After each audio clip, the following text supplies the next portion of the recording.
மீனாட்சி சுந்தரம் புத்தம் புதிய நெடுந்தொடர் நமது கலைஞர் தொலைக்காட்சியில் காண தவறாதீர்கள். அம்மா வணக்கம்மா. வணக்கங்க. சாம்பிள் டிசைன் பண்ணியாச்சுமா. நீங்க பார்த்து ஓகே பண்ணிட்டீங்கன்னா பிரிண்டிங் வேலையை ஆரம்பிச்சிடலாம்.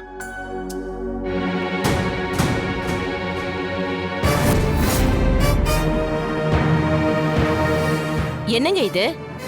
பவித்ரா பேருக்கு பதிலா தேவதர்ஷினின்னு இருக்கு.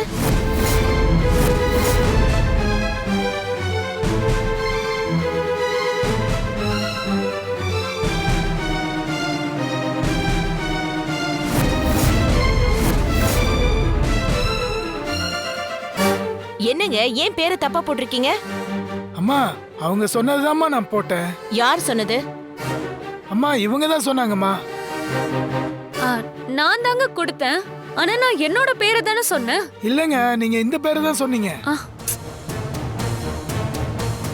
ஏங்க இவங்க தான் கல்யாண பொண்ணு, இவங்களே எப்படி பேரை மாத்தி சொல்லுவாங்க? எப்படி அண்ணி நான் குறுக்க பேரை மாத்தி சொன்னது நல்லா ஒர்க் அவுட் ஆயிருக்குல்ல. இப்ப பாருங்க,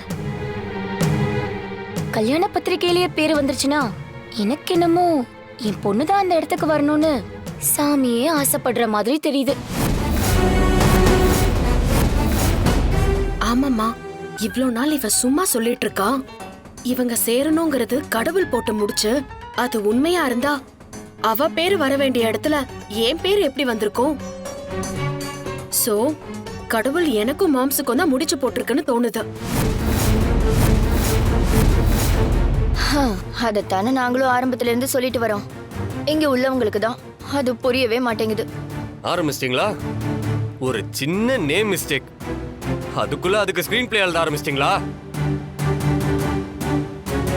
இது உனக்கே தெரியணும்ல மாம்ஸ், இப்படியெல்லாம் எங்கேயாவது நடக்குமா?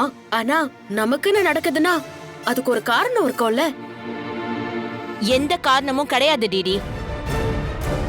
அர்ஜுன் சொன்ன மாதிரி இது நம்ம பண்ண ஒரு தப்பு.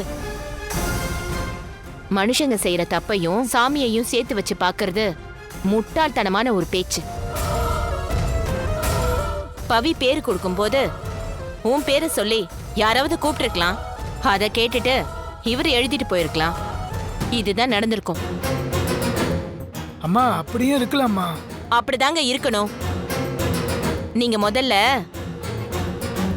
பத்திரிக்கையில பவித்ரான்னு பேரை மாத்தி கொண்டு வாங்க. சரிங்க. நீங்க மறுபடியும் மாத்தி அடிச்சிட போறீங்க. பவித்ரா சொல்லுங்க. பவித்ரா. பவித்ரா.